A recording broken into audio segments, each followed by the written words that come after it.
La femme oiseau. Il était une fois un jeune paysan qui vivait au Japon, dans un village au pied des montagnes. Le paysan vit seul et misérable.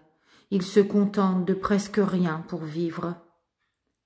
Un jour, au début de l'hiver, il rentre chez lui, ses pieds crissent dans la neige, et il entend un bruit de feuilles froissées. Sur le chemin devant lui, un oiseau immense se pose en tourbillonnant. C'est une grue géante, toute blanche, avec une sorte de couronne rouge sur la tête. La grue gémit de douleur, elle a une flèche plantée dans l'aile. Le jeune paysan s'approche de la grue, lui retire délicatement la flèche, la soigne, et l'oiseau reprend son vol. Le paysan reprend son chemin et rentre chez lui. Le soir même, au beau milieu de la nuit, il entend frapper à sa porte.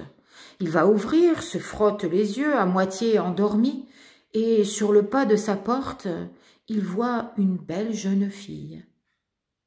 La jeune fille est très faible, elle parle d'une voix mourante. « Voudriez-vous me prendre pour femme ?» Le jeune paysan ne comprend pas ce qui lui arrive. Il regarde la jeune femme vêtue de blanc, elle est belle. Doucement, il lui tend la main et il fait entrer chez lui la belle jeune femme. La rumeur se répand dans tout le village. Une femme est entrée dans la maison du paysan solitaire. Le paysan a trouvé une femme. Depuis ce jour, sa maison n'est plus jamais triste.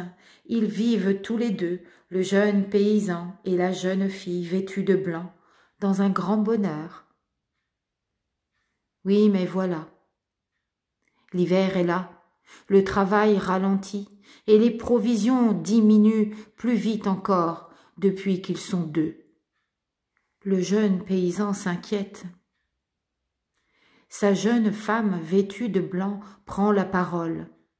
« Mon mari, je suis une femme et je sais tisser. Permets-moi de me mettre au travail. » Alors, au fond de la maison, le jeune mari installe un métier à tisser pour sa jeune femme. Il installe aussi une cloison.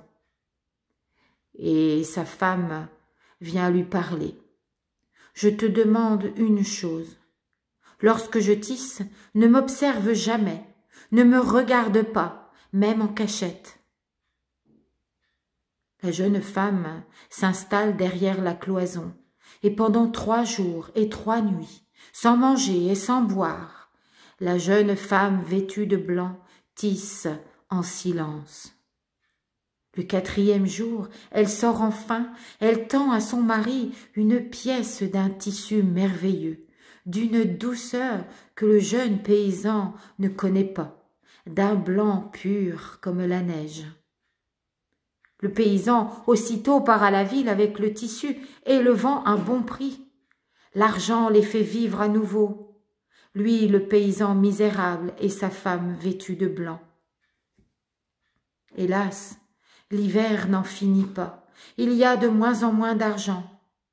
Le jeune paysan devient silencieux, il s'inquiète, et sa jeune femme prend la parole une 2e fois.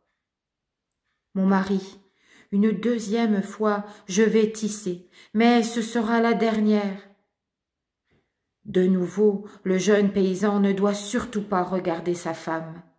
Il attend derrière la cloison et il écoute le va-et-vient du tissage. Il attend pendant 4 jours et 4 nuits.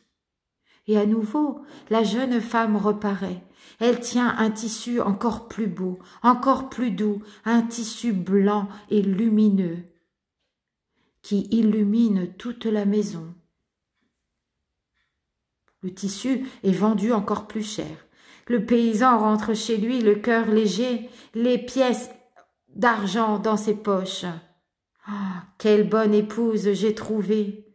Et au milieu des champs de neige, il croise un voisin. Il lui parle du tissu merveilleux réalisé par sa femme. « Mais quel fil utilise ta femme? Car la mienne, elle tisse aussi, et son tissu rapporte moins que le tien. Si tu demandais à ta femme de tisser une dernière fois, on pourrait vendre le tissu merveilleux aux gens riches, on pourrait le vendre 100 fois plus cher, et on se partagerait l'argent, on vivrait bien toute notre vie. Qu'est-ce que t'en penses ?» Le jeune paysan voit déjà les pièces d'argent briller sous ses yeux. Pourtant, sa femme a dit qu'elle tissait pour la dernière fois. Mais il ne peut s'empêcher de lui en parler. Sa jeune femme vêtue de blanc ne comprend pas. « Mais pourquoi as-tu besoin de plus d'argent ?»« Pour vivre mieux, pour acheter tout ce dont on a envie. » Le jeune paysan ne pense plus qu'à cet argent, et de jour en jour, ses yeux s'emplissent de larmes.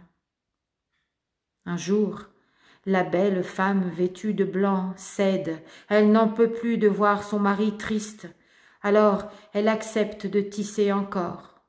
« Pour toi, mon mari, je vais tisser, mais je t'assure que ce sera la dernière fois.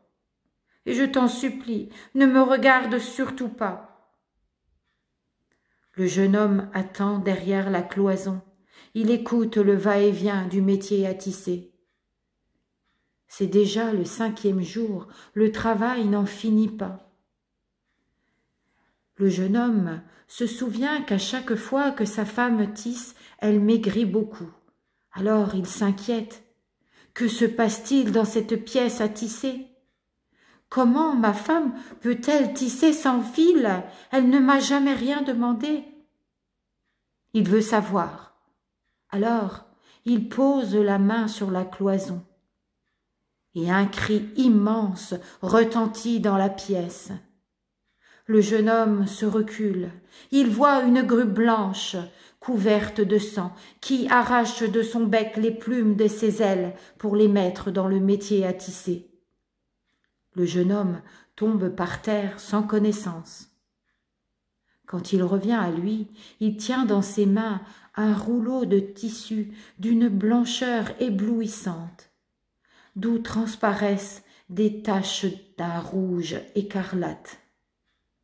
Le tissu dégage une lumière comme on n'en a jamais vu, et il entend le murmure d'une voix. « Je t'ai tant demandé de ne pas me regarder. Je suis la grue que tu as soignée dans la neige. Je t'ai fait confiance, je suis venue vivre auprès de toi. Mais maintenant que tu m'as vue sous cette forme, je ne peux rester avec toi. À présent, je te souhaite une longue vie. »